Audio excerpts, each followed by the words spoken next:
नमस्कार, आप सभी का स्वागत है हमारे चैनल अखंड ज्ञान पाठ में।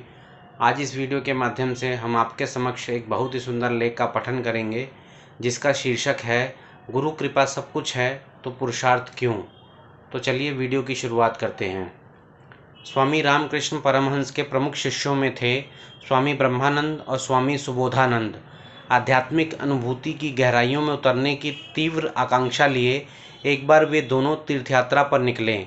यात्रा करते करते वे पावन भूमि वृंदावन पहुँचे। वहाँ के कण कण में उन्हें भक्ति की धारा प्रवाहित मिली। बंसी की मधुर ध्वनि और प्रेम की झंकार सुनाई दी। वृंदावन की इस आध्यात्मिक ऊर्जा ने दोनों सन्यासियों को अपने दिव्य स्पर्श से अभिभूत कर दिया। इसलिए वहीं एक दिव्य स्थल ढूंढकर वे गहन साधना में लीन हो गए। सूर्योदय से संध्या तक वे तपस्या में मग्न रहते, यमुना के तट पर बैठकर ब्रह्मज्ञान की ध्यान साधना करते। साथ ही वे योग, प्राणायाम, मंत्रोच्चारण और वेदों के अध्ययन में भी रत रहते।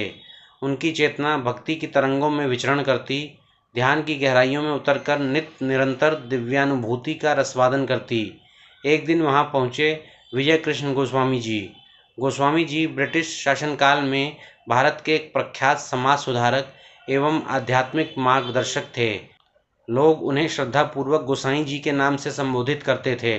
जब उन्होंने श्री रामकृष्ण परमहंस जी के उन दो तेजस्वी शिष्यों को निरंतर साधना में लीन देखा तो वे पूछने लगे, बंधु, मुझे एक बात समझ नहीं आती।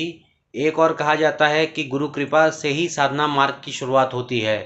गुरु कृपा से ही साधक इस मार्ग पर आगे अग्रसर हो पाता है। शिष्य समाज सारा श्रेय गुरु को ही देता आया है। तो फिर तुम जो दिन रात कठिन साधनाएं करते हो, पुरुषार्थ करते हो, उसका औचित्य क्या है? तुम जो अनुशासन का पालन करते हो, योग प्राणायाम करते हो, घंटों साधना करते हो, हर श्वास में सुमिरन करते हो, हर पल अपने गुरु की याद और प्रार्थना में बिताते हो, यह सब तो तुम्हारा पुरुषार्थ है, तुम्हारा प्रयास है। फिर सारा श्रेय गुरु कृपा को क्यों दे दिया जाता है? दूसरे शब्दों में कहूँ तो अगर गुरु कृपा ने ही सब कुछ करना है तो फिर इतना पुरुषार्थ और प्रयास क्यों? इतिहास साक्षी है कि जब भी जीवन किसी पूर्ण गुरु के शिष्य के समक्ष कोई प्रश्न रखता है तो उसका उत्तर उसे गुरु की वाणी या उनकी लीलाओं में सहज रूप से ही प्राप्त हो जाता है, क्योंकि शिष्य का मन गुरु की चेतना में इतना रमा होता है कि जीवन के हर प्रश्न का समाधान उसे उसी चेतना से मिल जाता है। इन शिष्यों के साथ भी यही हुआ। विजय कृष्ण गोस्वामी जी की बात सुनकर स्वामी ब्रह्मानंद जी उत्तर देते हैं, गोसाई जी, यहाँ मुझे मेरे ठाकुर द्वारा बताया गया एक उदाहरण स्मरण हो रहा है। इस उदाहरण में आपके सभी प्रश्नों का समाधान निहित है। सीप जब समुद्र की सतह पर तैरती है तो वह पूर्णतः रिक्त होती है। एक भिक्षुक की भांति अपना मुख खोलकर स्वाति नक्षत्र की कृपा बूंद की प्रतीक्षा करती है।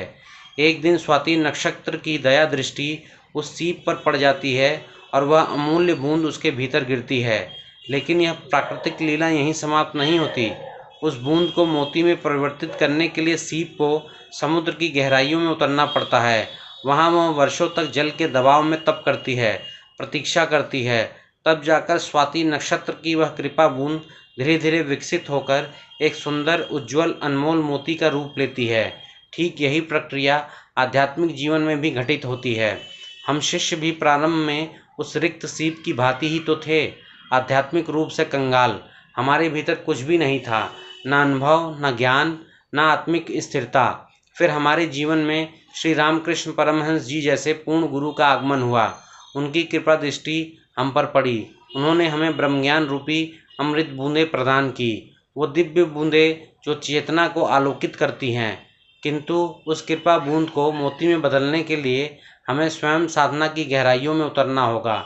ध्यान, तप, सुमिरन और आत्मचिंतन के माध्यम से हमें अपने अंतर जगत की गहराई में प्रवेश करना होगा। गुरु के आदर्शों को आत्मसात कर उनके मार्गदर्शन में निरंतर साधना करनी होगी।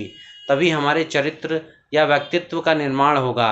वो मोती के समान उज्जवल, मूल्यवान और समाज के लिए प्रेरणा स्रोत बनेगा। सोच कर देखिए, अगर स्वाति नक्षत्र की बूंद को प्राप्त कर वो सीप सतह पर ही तैरती रहे, सागर की गहराई में उतरे ही नहीं, तो क्या कभी मोती का निर्माण हो पाएगा? नहीं। यदि शिष्य केवल कृपा प्राप्त कर संतुष्ट हो जाए और साधना की गहराई में ना उतरे तो उसका आत्मिक विकास अधूरा रह जाएगा। इसलिए आपकी बात पूर्णतः सत्य है कि गुरु कृपा ही सब कुछ आरंभ करती है। यदि वह ज्ञान अमृत रूपी बूंद हमें प्राप्त ही न होती तो हम आध्यात्मिक रूप से कंगाल ही रह जाते, हमारी यात्रा का प्रारंभ ही न हो पाता। किंतु यह भी उतना ही सत्य है कि कृपा तब तक फलीभूत नहीं होती जब तक शिष्य पुरुषार्थ नहीं करता। इसलिए कृपा और पुरुषार्थ दोनों अनिवार्य हैं, एक के बिना दूसरा अधूरा है। कृपा प्रारंभ है तो पुरुषार्थ पूर्णता है, कृपा बीज है तो पुरुषार्थ पुष्प और फल हैं, कृपा दिशा है तो पुरुषार्थ गति है। और जब ये दोनों एक साथ होते हैं तभी आत्मिक और आध्यात्मिक स्तर पर विकसित व्यक्तित्व का मोती जन्म लेता है। यदि यह वीडियो आपको पसंद आई हो तो वीडियो को लाइक करें, शेयर करें और चैनल को सब्सक्राइब करें। धन्यवाद।